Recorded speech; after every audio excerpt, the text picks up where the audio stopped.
Today is Tuesday, September 22nd, and we are interviewing Donald Feilbach at the Illinois State Library. And Donald, you said you were 91 years old? I'll be 91 November the 8th. November the 8th will be 91. My name is Mark Schaefer, and I'm going to be the interviewer.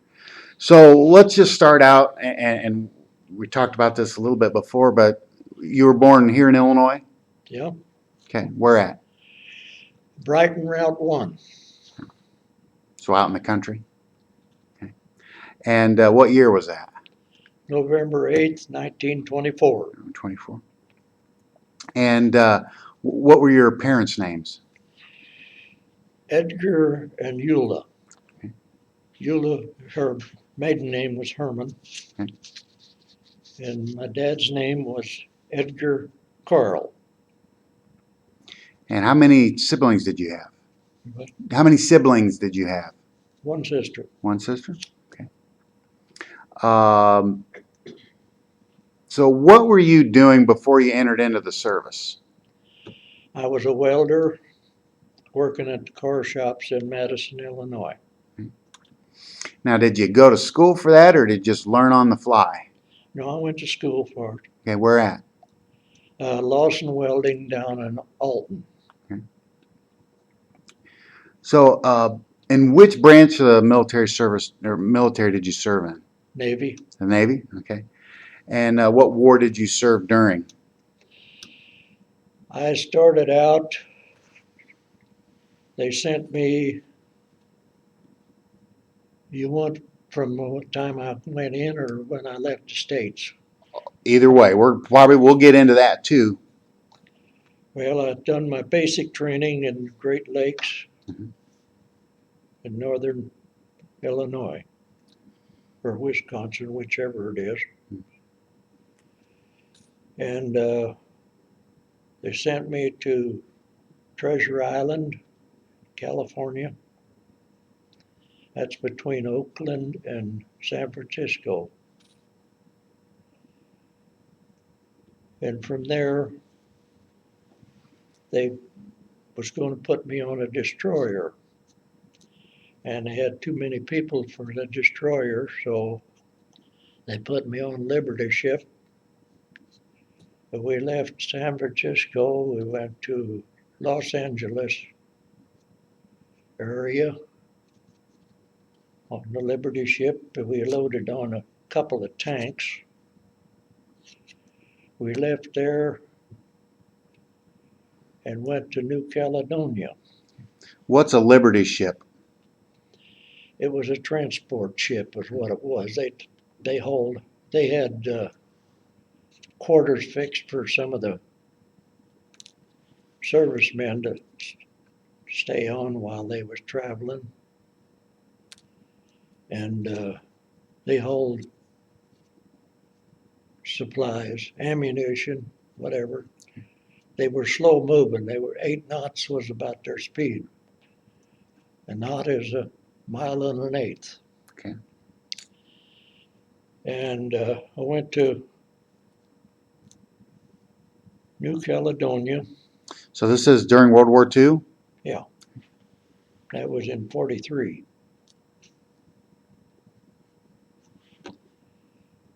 I stayed there for a short time. And then they sent me up to Guadalcanal. And they put me on the LCT landing craft.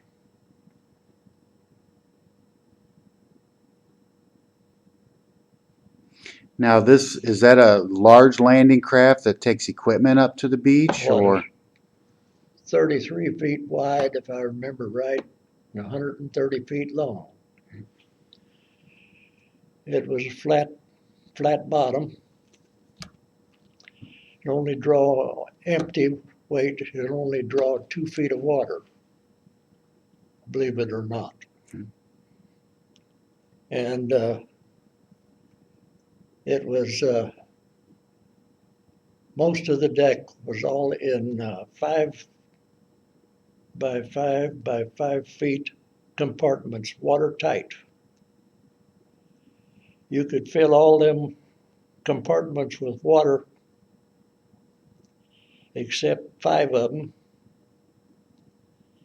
and it'd still stay above the water. It's almost unsinkable. Right.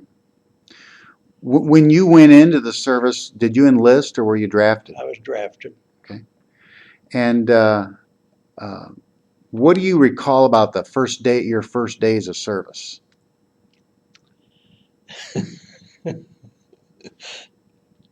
It was a very unhappy day. Let's Yeah. put it that way. Coming from a small rural area in Illinois and going up to Great Lakes outside of Chicago, was that a culture shock for you? It's quite a difference. Okay. Did you get leave at any time and get to go into the city or? I spent 6 weeks in training camp there, and then I got 7 days to come home on, which give me about 5 days at home Mhm. because the trains didn't run that fast back at that time.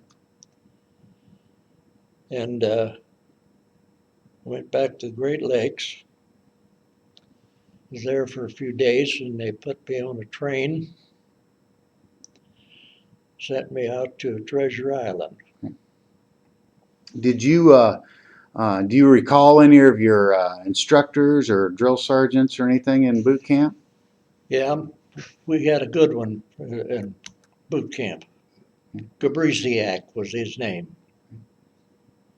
He was awful good with us. And we were glad we didn't get the one in the other barracks.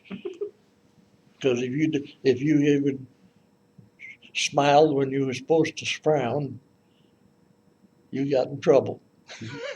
Did you have any specialized training or anything when you were up there, or was it just pretty It much was general for just everything? training. They took us out on the rifle range, and we learned the march and present arms and whatever else there was to do. Did you know how to swim? I didn't, but I had to learn how. Okay. I learned How enough. did you learn how? They had a big pool up there in one of the buildings, and some of the guys knew how to swim, some of them didn't. And we had to learn, the ones that didn't know how, had to learn enough to keep from drowning. And that's all it amounted to. Were there any that never learned and had to do something else, or No, no?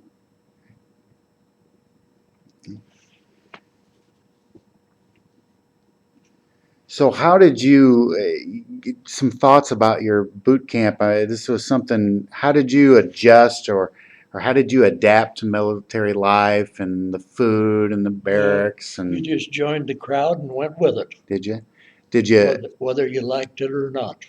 what was the farthest person away that you went through boot camp with from, do you remember? Because everyone that you went through boot camp with wasn't from Illinois. Well, we had several of them from down around our area, Hmm. but the rest of them were scattered all over the other rest of the state. Okay.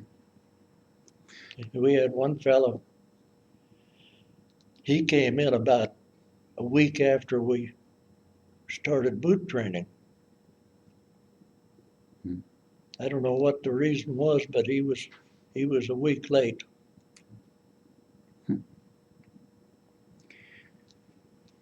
So when you were sent out on that train to Treasure Island and you got out there, I'm sure that how many days did it take you to get out there 4 days, on a train?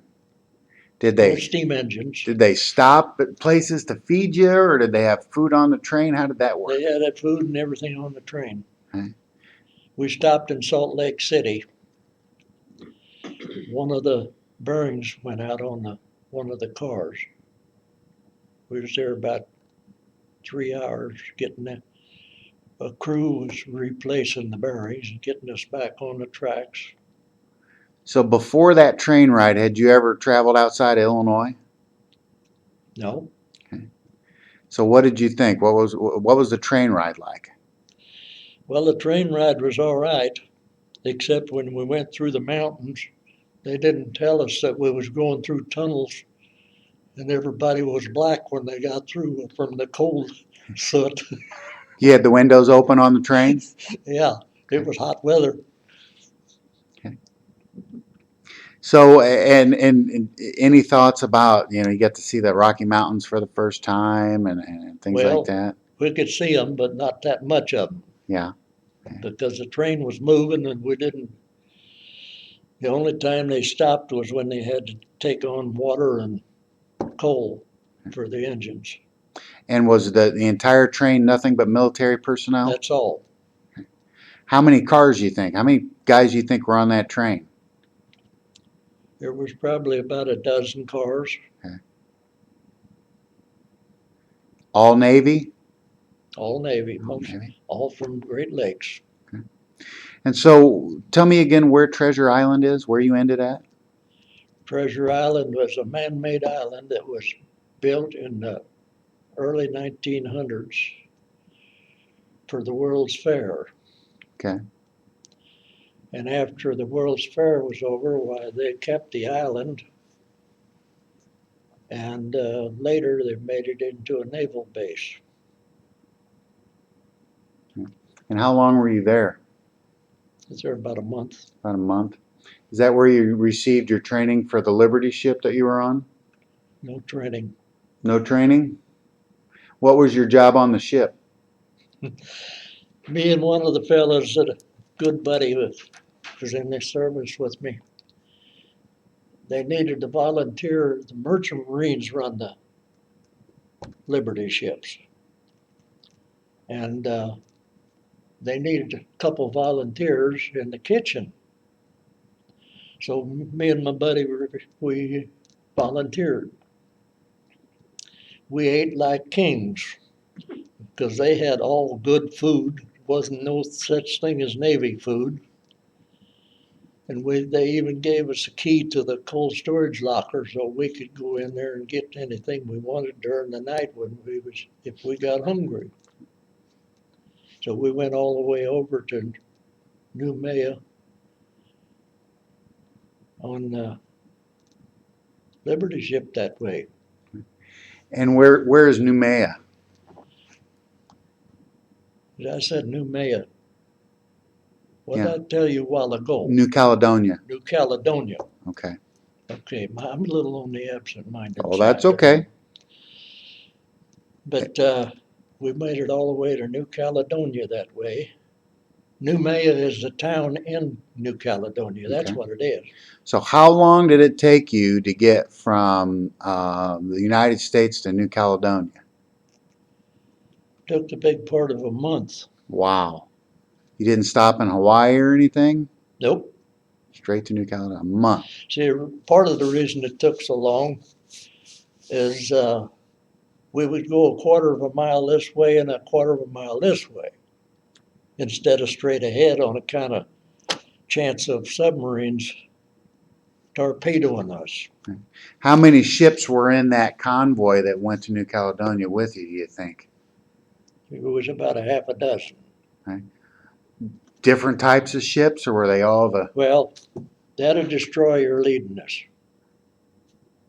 The rest of them was all Liberty ships. Was that the longest that you stayed on a boat at any one time? A month? I think it was about. Yeah. What was that like?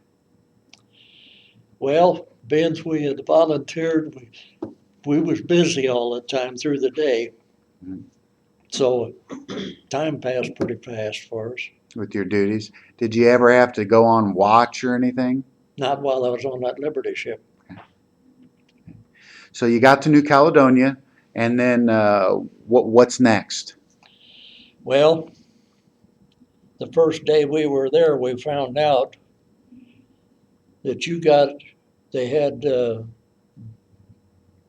noon meal from 11 to 1. And there was so many guys there that we found out if you didn't get in line by 10 o'clock and stand there till 11, you'd miss your meal. So, another good duty. We got there the second, I think it was the second day, we got our meal, our breakfast,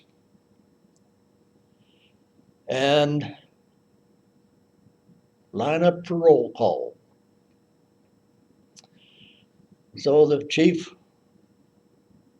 petty officer went through there and checked all our names, be sure we was there. And he needed 4 volunteers. Okay, me and 3 other guys volunteered. He more or less picked us 4. We had a job. We go out there, and 2 of us with wheelbarrows, the other 2 with shovels and rakes, and we're cleaning up the rocks and debris around there. A couple hours, we had it all done. Chief says, go back to the barracks and stay out of sight for the rest of the day. So the next morning,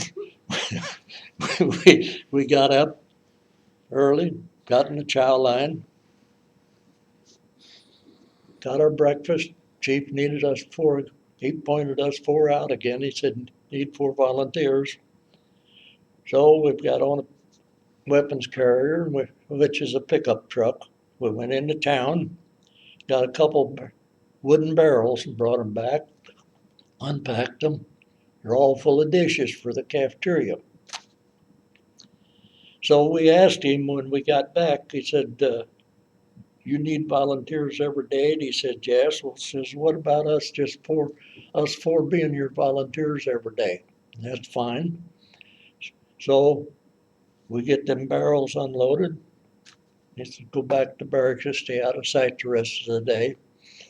And the handy nice thing about it was, by being volunteers working like that, we got to go pick up our trays right through the middle of the crowd and went right on the head of the line for our meals. What did the other soldiers think of that? I don't think some of them thought too much of it, but nothing they could do about it. So, what was New Caledonia like? Just Well, sand island, coral it's a island? big island. Yeah. And it was mostly all French people on it. We didn't get to see much of them. The only time I seen any of them was when we went in and got those dishes. The rest of the time we stayed around the barracks and done odd jobs, whatever the chief had for us to do. Were the barracks Quonset huts or tents? Quonset huts. Quonset huts. Was it hot? Yeah. Summertime. Yeah. Summertime all the time, right? I think New Caledonia is down below the equator, which would have been in the winter while we was having summer up here How long were you in New Caledonia? for a month. For a month. And so from there, um, you said earlier that you were put on another transport. Yeah, they put a bunch of us, well, they split us up. They had several bunches of us at different times. Took us up to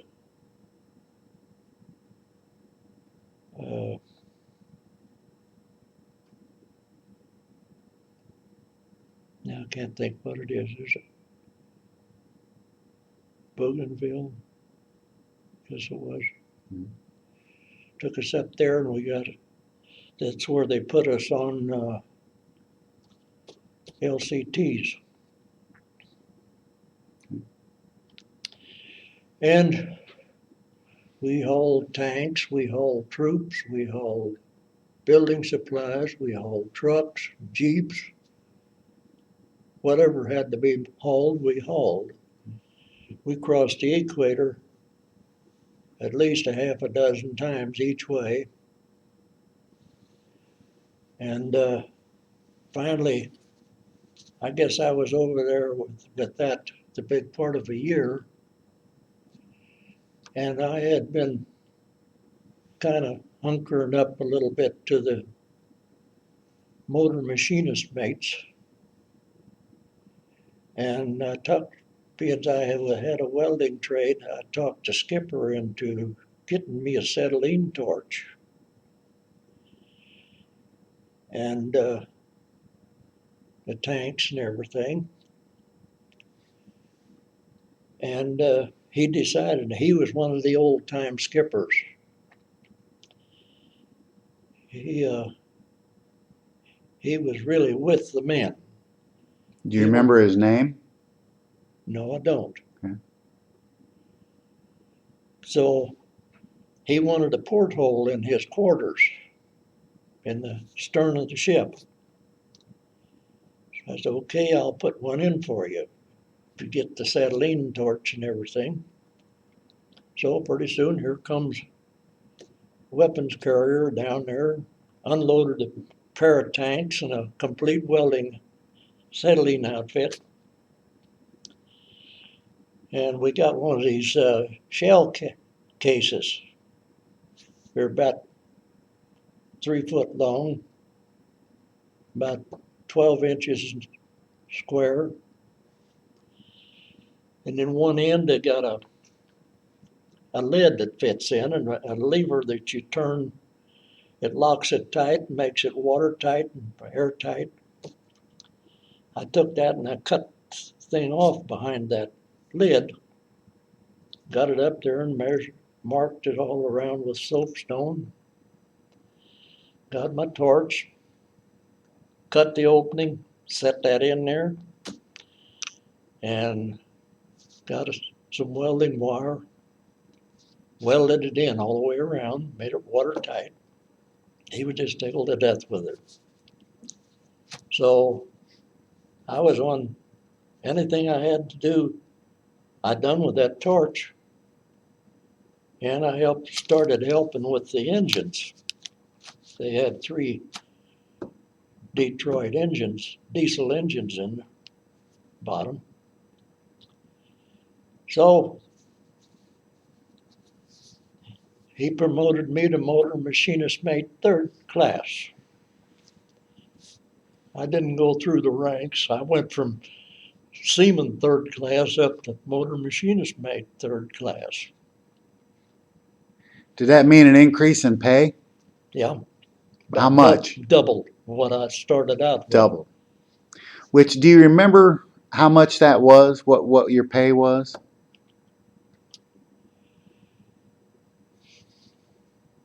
Well, I wouldn't say it was doubled either. I think I started out at $30 a month. And I think they're $50, $55, something like that. And So how did they pay you? we got paid once a month. Okay, in cash? Yeah. Okay, was it script or was it actual American dollars? American dollars. And did you have a lot to spend it on, or did you save a lot of it? Well, wasn't nothing to spend it on. Yeah. So only thing we could, if we went to the Navy store, they had clothing and they had cigarettes, they had Chewing gum, things like that? Yeah. Yeah. And we got a free ration of case of beer for each one every month, which I didn't drink beer, so I got a case of soda.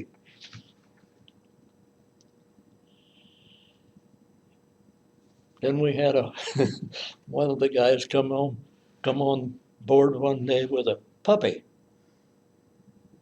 little chow. And everybody made big over to that dog because it was something different. Mm-hmm. After we had him a while, he got growed up. The cook would bring a plate of food out and set it down, and he'd go back in the kitchen. And then that dog would eat that food. And he got to the point where if you got within 10 feet of that plate while he was eating, you was in trouble. So, So the dog was on the boat with you? yeah, he stayed on the boat with us. We Oh. kept him on there. So, So then one day,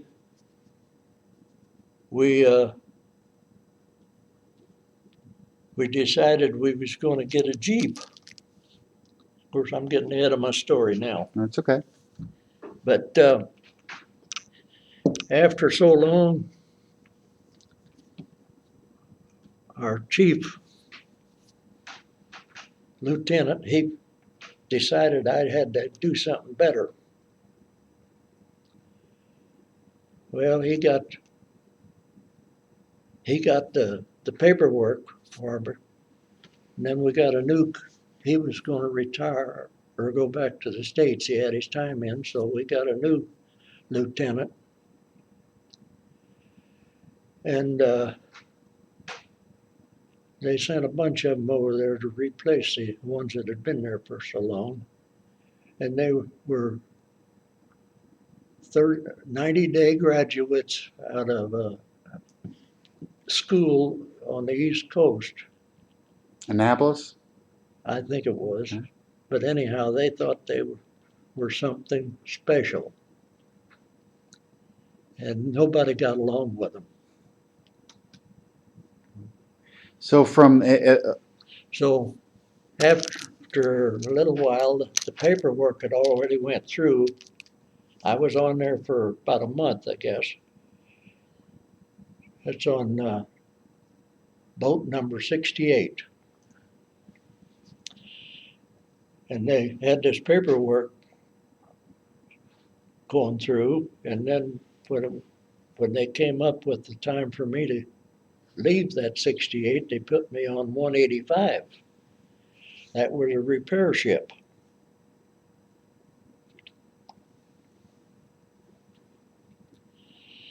So I got to use my welder.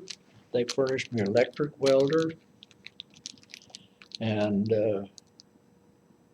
all the equipment I needed to do all my work with.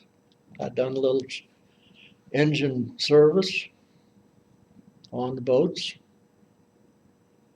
done repair work, welding, patched holes, one thing and another. And I come up with a good deal. They decided one day that I should help one of the other fellows pour strut bearings. Well, we didn't have a dry dock. We'd wait for high tide, and they had a big 25-ton Caterpillar out here. They hook onto it and pull the stern of it up as far as they could pull it. And then when the tide went out and we go underneath, replace the strut bearings. Well, we found out that the tide went out lower at night than it did in the daytime. So what happens? The chief says, I'm going to pour strut bearings. I didn't have no help with it. I'd do it myself, but do it in the middle of the night. So I'm doing strut bearings and that's it. I do the strut bearings at night, come in wee hours of the morning, take a shower, and go to bed. Okay, that's fine. Chief told the cook, he says, now if he gets up, whenever he gets up, you fix his breakfast. Well, that didn't set the best in the world. Middle of the morning, he had to make a special breakfast for me. And he told all the rest of the crew, he says, now if you get up of a morning when you're supposed to get up, and you be very quiet, don't wake him up because he's working at night. earlier you said something about that you went to Guadalcanal. Guadalcanal. Okay. Was that That's where I before or went. after the battle? That's where I went after I left New Caledonia. Okay. And that's where they put me on a LCT. Okay. And so that was that before the battle, during the battle, after the battle? Well, I didn't really get in on any battles. Okay.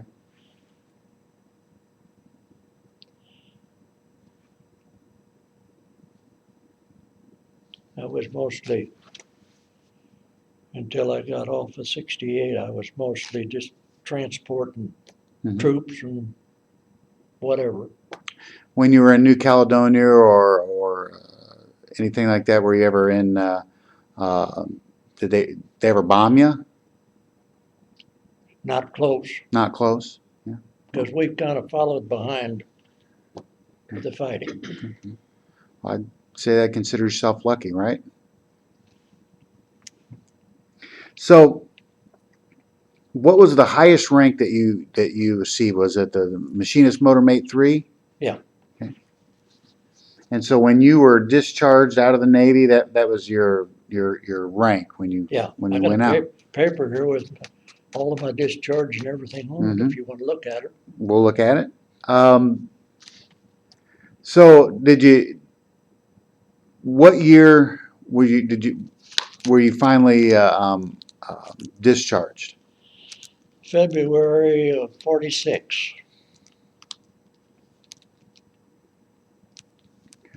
Where were you when the Japanese surrendered? Somewhere over there in around one of those islands. Yeah. Do you remember getting the news about it? Yeah, Okay. What was that like? hallelujah. Yeah. Was there did you have a party? Was there a big party on where you were at? No, didn't have nothing to have the party with back over there, Yeah. but we did have a lot of fun out of it. Okay. When you were overseas like that, did you write home a lot? Did you get a lot of letters or? I started to ride home, and my folks would send me a letter, and I decided this was a lost cause because they censored all the letters. I got one letter from home, about the second one I got. It had the date up here, Dear Donald. All the rest of it was blacked out. Sincerely yours. My mother's name on it. What do And you? that's the way my letters went to them. Huh. So, do you know roughly how long it took for one of their letters to get to you? 2 to 3 weeks. Really? Well, Yeah. that's not bad. I would think it might be a little bit longer. Well, probably some of them was a little longer. Yeah. But some of it was sent by ship to the West Coast. Some of it was sent by plane. Mm-hmm. So, was Stars and Stripes the only newspaper that you were able to read or get? Never seen it. Never seen it? Did you listen to the Tokyo Rose Oh, or yeah. the music? Yeah, I did listen to her quite often. See, the boats, they had the deck and they had the gunnel, which is the side panels, Mm-hmm. so you didn't fall overboard. And the crew's quarters. Then on top of the crew's quarters was the penthouse. That's what we called it. It had the wheel to steer the boat and the throttles and controls for the engines. Mm-hmm. And that penthouse was about 7 foot tall. And from the deck up to the top under the penthouse was approximately 8 foot tall. And like I said before, the empty weight, the boat's deck is 5 foot from bottom to top, And empty, you got 3 foot of that above the water. Hmm. And So how much weight could you carry in that? You said you had, I mean, a couple of tanks, or I think if I remember right, we could get about 6 tanks on there. wow, it's a lot of weight. And we could run from about 1.5 foot from the deck down to the water when we had a load. So did you ever encounter, did you go through any typhoons, rough seas? How was that, Yeah, we being had some rough seas. you were a flatlander? What was it like? How long did it take you to get your sea When legs? we was, I was the only one in the whole dang bunch of going over there and coming back. And while I was over there, that never got seasick. I don't know why, but I didn't. My stomach got just a little bit upset one day after we left San Francisco, but I never did get seasick. Did you go through some pretty rough times, rough seas? Yeah, sometimes it was pretty rough. And a lot of other guys got sick. Yeah. So February of '46, you got discharged. Um, how'd you get home? Well, they sent me back to the Great Lakes to get discharged. Okay. Did you go to the West Coast and then ride another train all the way across, or? Well, when I went ready to come back, I was out in California. They sent me out there after I'd had my 30-day leave. Went to Chicago and the armory, they sent me out to Chicago on a troop train, or I went to San Francisco and got off the train there, and they put us on another train and sent us down to a Navy camp down south of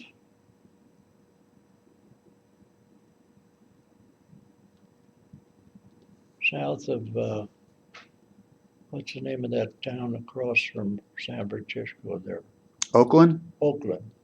It's about 30 miles south of Oakland. I stayed there for a month. And we were getting out on points. 2 points a month if you was for overseas duty, and 1 point a month if for stateside duty. Well, I got to figuring it up one day. I had enough points with my stateside service and overseas service. So a bunch of us was put on a train, come back to Great Lakes for discharge. We got back there and we went through the line and got all our shots and everything that we needed. Went to another barracks, went through the line. The guys had us guys there that was checking us on our points. This guy got to checking, and he says, "You're 2 weeks short." I says, "I don't know how that can be." I says, I had it all wrote down on a piece of paper. I says, "Here's the paper I figured it up on." Well, he looked it over. He figured it again, and I'm still 2 weeks short. Okay. He says, "All they can do is keep you here for 2 weeks." But he says, "I'll just mark it for the right amount, and you can go on through it if they can't do no more than keep you here for the 2 weeks." So they never checked it. I got discharged and went home 2 weeks early. So what'd you do when you got home? Not much for a few days. Yeah. I had to go look for an automobile, so I had some transportation. When you got home, how much, you know, how much money were you able to save while you were you, did you come home, I know you didn't come home a rich man, but did you have some money in No, your pocket when you I came had a little home? money, let's put it that way. I Yeah. wasn't rich. I don't know what I had, close to what, $1,200 in I had sent home every month. Mhm. My folks put it in the bank for me. So it took a big part of that to get me a decent automobile, so I had some transportation, getting me insurance and everything. And I went down and signed up for unemployment. You, back at that time, if you discharged until you went to work somewhere, you got $20 a week. You went in and signed up, signed your name. They give you a $20 bill, and that's the way it went. Of course, back then, $20 was a lot of money to live on. Did you keep in touch with anybody after the war that you served with? No, No? no. When they decided that I could come back to the States, I didn't get a chance to talk to nobody or nothing. They just said, pack your sea bag and let's go. So in total, you said you went in 1943? Yeah. And got out in 46? Yeah.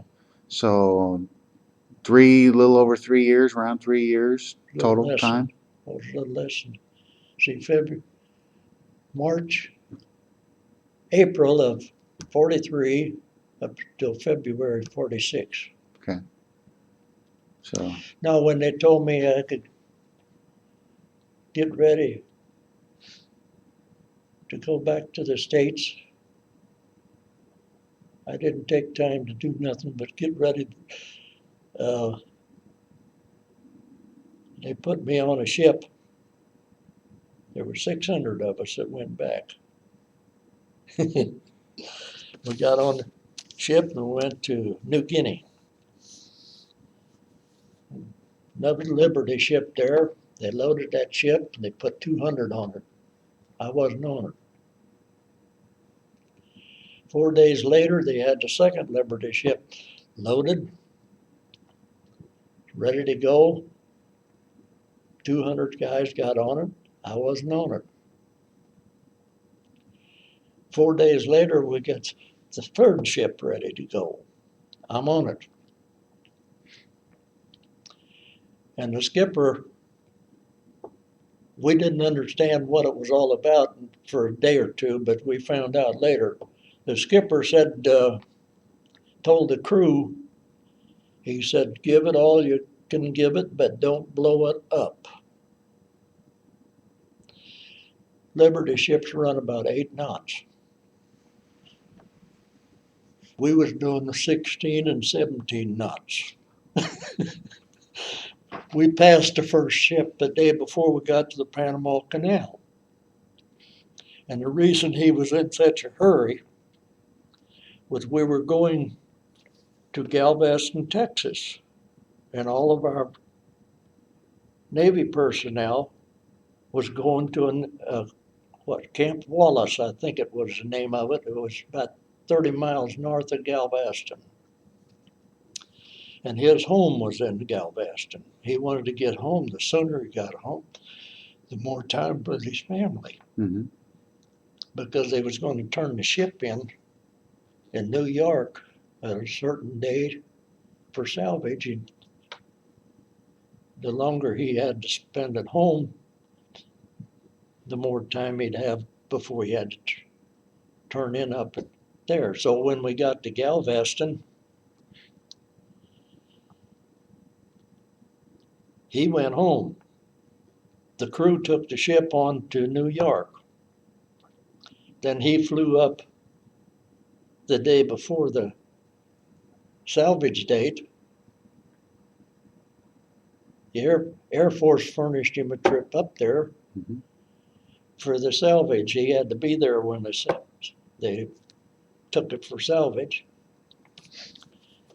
But we got there a day before the first ship did. went through the Panama Canal, and we stopped, took on supplies to go on up to Galveston. So after you got home, when did you get married? When did we get married? 1950, wasn't it? 55. 55. 1955. Okay. And how many children did you have? Two. Two. Okay. And you pretty much live around where you were born. Yeah, we built a nice place down on the Fosterburg Road.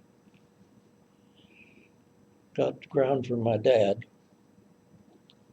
And of course, it was back off the highway. And we lived there for several years. And he sold the farm, and they got a guy that bought it. He couldn't keep up the payments, and so he had to sell it out in small plots. It got to the point where nobody wanted to help take care of the road. And I get in trouble for trying to keep my end of it up. So we just decided we'd sell the place, and we went up to Paso. Well, we're going to wrap this up. Again, this has been Donald Feilbach. My name's Mark Schaefer. I'm the interviewer, and I appreciate you coming in and sharing your story with us. Okay. And thanks again. Okay, I'm going to show you something. Sure.